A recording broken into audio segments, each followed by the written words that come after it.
It is a near record year for the cherry blossoms at the Tidal Basin. The National Park Service says those blossoms hit peak bloom around 4 p.m. yesterday. I love the specificity It's like that's of the it, time, right? the specific time. The exact time. That's the earliest peak bloom in 20 years and only 2 days from the earliest peak bloom ever back in 1990. Yeah, meteorologist Michaela Lucero is live at the Tidal Basin tonight. And Michaela, we know the predicted peak bloom wasn't expected until this upcoming Saturday, right?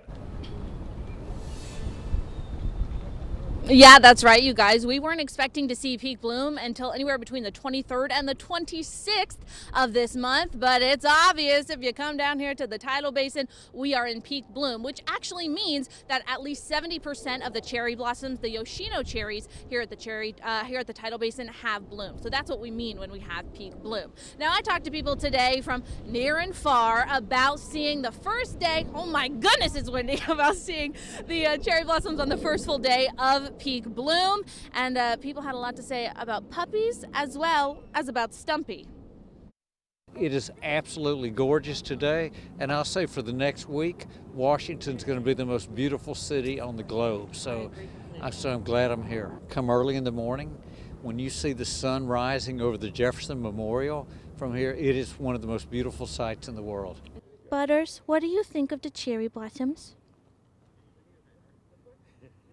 Thank you for your time. It's also fun to see people, tourists and stuff, just come and be wowed by a different thing than the monuments. So it's fun to see people enjoying the city in a different light, because usually people are just in buses looking at monuments, looking at the museums, but now they're just walking around seeing the beautiful thing, and the way they set it up around the water, just a beautiful walk.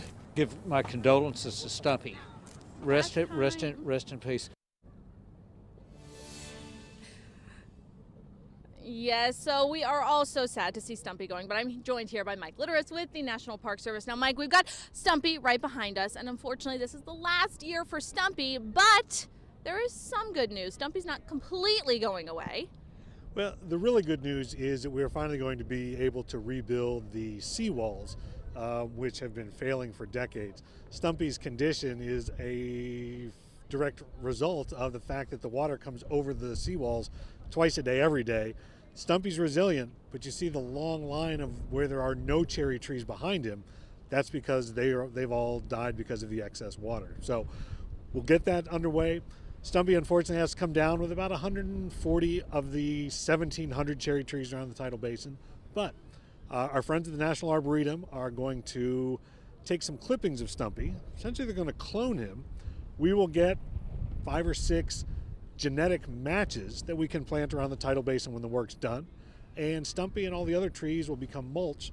They'll protect tree roots around the National Mall, and as that mulch breaks down, it becomes soil that provides nourishment for trees for generations to come. So it is as far as trees are concerned, that's the full circle of life. Well, that's perfect. Well, thank you, Mike. At least we know Stumpy's going to have some babies in a few months here, and it will still be in the circle of life and circle with the trees here. All right, it's a chilly evening. If you are coming out here to the Tidal Basin, make sure you bundle up, and the wind's pretty breezy, so ladies, ponytail for sure. I only have hair clips and I'm regretting it already. All right, I'll send it back to you guys in the studio from the Tidal Basin. I'm meteorologist Michaela Lucero, WUSA 9. From the hair clips to the Stumpy legacy. Yeah. I mean, there's so much to see. I think at we the need Tidal Basin. we need a little monument for Stumpy. Yeah, I think we do. I think we need a clipping of Stumpy, and then we need to do. We can talk about that later. But people resilient.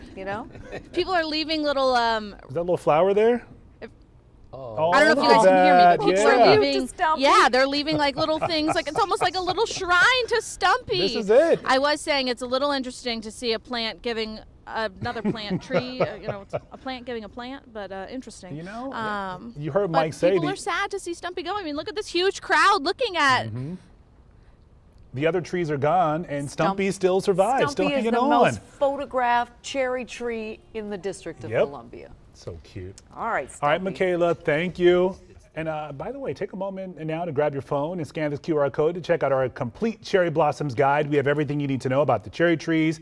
We have a little, I guess, a post about Stumpy as well, the best ways to get to the Tidal Basin and details on this year's Cherry Blossom Festival. You can find it right now on WUSA9.com and our free WUSA9 app.